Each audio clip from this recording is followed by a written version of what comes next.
The finals just got a brand new update 3.6. We have a ton to talk about regarding the update, what the cash out changes are, a lot of stuff with that there. Additionally, we'll go over some updates with the community event, as well as some brand new Twitch drops, some additional weird things in the TOS, as well as a whole bunch more. What's up, world? It's Utopia back in with another video. Today we're checking out all things the finals. Okay, so as always, let's jump right into the patch notes, but first up, we'll go into the opening statements. We do have one on Discord that is significantly different. And again, as always, we do have Oscar with the opening statement here, where he did say we're going on to the next stop of the World Tour. They're going to be offering some contracts with exclusive sports gear rewards, which does play into the new sponsorship. They're also running a brand new Twitch drop through this World Tour stop, so make sure you tune into the finals on Twitch, and drops will happen later today. Although as of this recording, the Twitch drops are live, and that started at 5 a.m. CST. He did say when you launch the game today, you'll go into the intro video for the new championship. However, that doesn't actually start until tomorrow. The rest of the stuff here, he goes over some of the changes that we'll talk about, as well as some of the things happening with cash out and the bug fixing side of things. So let's just head over into the patch notes and get into those. The rest of the opening statement matches with Oscar's, so we're just going to get onto the patch itself. First up, for balance changes, we do have the gadget section. Fairly small here, we just have the goo grenade, which increased the time for fire to destroy the goo from 6 to 12 seconds. The big changes here are under game modes. First up being cash out, which had some significant changes. So if you notice, the increased cash awarded for downs is from 200 to 500 per. Quite a significant change there, so downs do matter a lot more in this mode.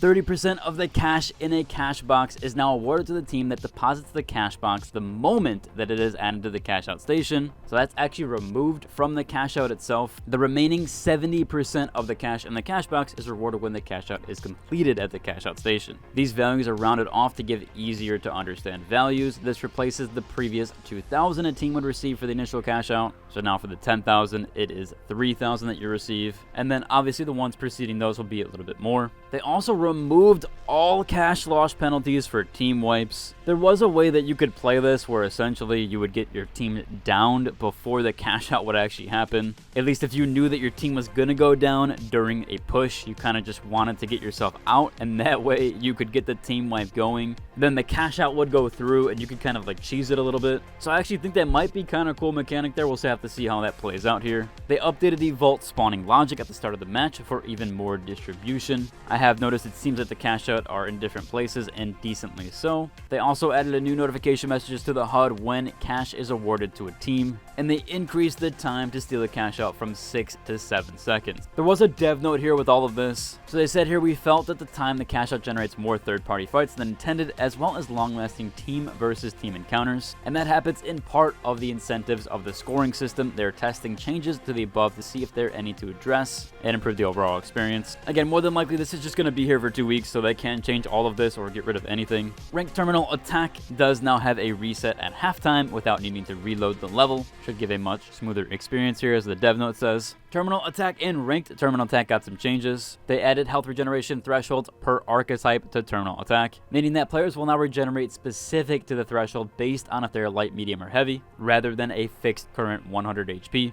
So light will regenerate 100 HP, medium 125, and heavy 150. They feel the change will reduce the effectiveness of the poke damage with weapons like the SR-84. Now, specializations did actually get some major changes here. Everyone's favorite evasion dash increased the cooldown duration from 5.5 to 6.5 seconds per charge. This is labeled under goo gun, but the change is actually for fire. So now it will take 12 seconds to destroy goo instead of 6. Grapple hook got its increased cooldown duration from 10 to 8 seconds. Quite a significant nerf to the healing beam here. They decreased the time until it takes the healing beam to overheat from 7 to 5.5 seconds. There was a dev note here where they said they wanted healing beam users to have to manage more often. They said they rarely have to manage, so there should be a little bit better of a playstyle there. They did try to do some reworks with the 9.3R. They slightly decreased the bullet dispersion when firing from the hip. They also decreased the amount of horizontal recoil when firing 9.3R. And they slightly tightened the cluster of bullets fired in bursts, making the weapon more precise. They have tried to buff this weapon a couple times, so hopefully they do get this right this time, or at least it feels a little bit better in the playing field. There was a bunch of content and bug fixes here. However, I'm going to try to go over these a little bit more rapid pace. So for contracts, they updated to specify rounds instead of matches, and they added new types. Gadgets got a fixed locking issue, with Goo Grenade also getting a sticking issue in the warm-up zone. This one is significant for the private matches. They added a pause button for spectators. World Tours fixed some missing outro screens, and Ranked Terminal Attack adjusted the RS updates for parties, which is the total ranked score there. Specializations had that same fixes there for the Goo Gun, which is that warm-up zone issue and locking issue. The UI had a ton of great changes here. The The first one being a big community want, which they did re-add those down statistics. They also restored mixed caps font to where it was originally. Some front-end menu changes and HUD changes with colorblind. Ping system also got a bunch of fixes for that as well. And then for the weapon section, they also got that locking issue fixed. That does actually cover for the patch notes side of things. Moving on though, we have a few other things to discuss, like the Twitch drops. Again, this was talked about during the patch notes, however, we didn't signify those. So this time around, they do have something called the Sporty Spirit drops. Again, as always, more than likely, any channel that is under the final section will be actually participating in this. As long as that person has Twitch drops turned on in their settings of their dashboard, should be fine there with that. So they have this all the way up to 3 hours. The first reward here for 30 minutes is the Bronze Sporty Spirit. 1 hour will get you the Silver Sporty Spirit. 2 hours will get you the Gold Sporty Spirit.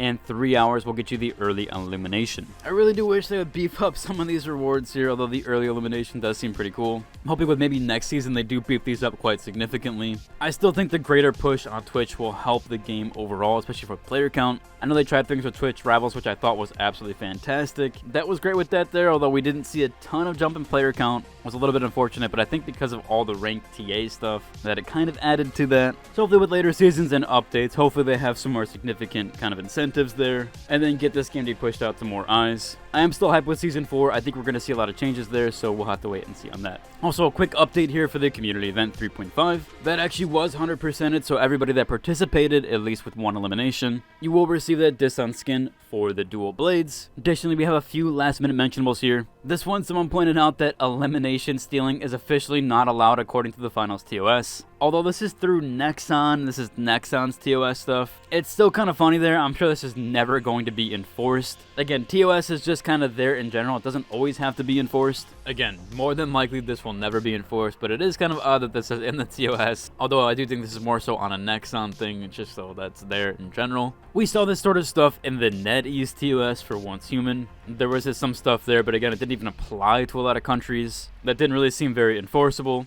Again, not that I know any better, but it does seem like this is more so just there to protect everything and just kind of have it there in general. We also have this mentionable here. Apparently, the finals is actually advertising over on Instagram, which is nice to see. They're definitely doing it in different places. I saw a few Reddit posts about it being advertised on Reddit, although a lot of Redditors know about the game already, so it's nice to see that it's on other platforms like Instagram or maybe even TikTok. Pulling into that audience a little bit, I'm sure will actually help. Again, getting new faces to the game and new eyes on the game is not a bad thing at all, and I think if anything, it's going to help the game in the long run. Also, 2 last-minute mentionables here. First up, Oscar actually did pull through. He showed up over here in a frog onesie with that new frog cosmetic. I know he mentioned it before on the Discord, and we went through it before with some of his comments on it. He actually did find a frog onesie, and he showed up in it. Pretty funny overall, and I'm glad that Mad Lad actually did pull through there. And also, I didn't want to make it a big part of this video, but I am doing a giveaway. So more than likely, I'm going to be giving away 3 battle passes or just 3 gift cards. That way you can spend it on whatever you want. I'm going to be doing this through the Discord, so no self-promotion there or anything like that. Aside from promoting my Discord, which really is only so it makes it a little bit easier for me.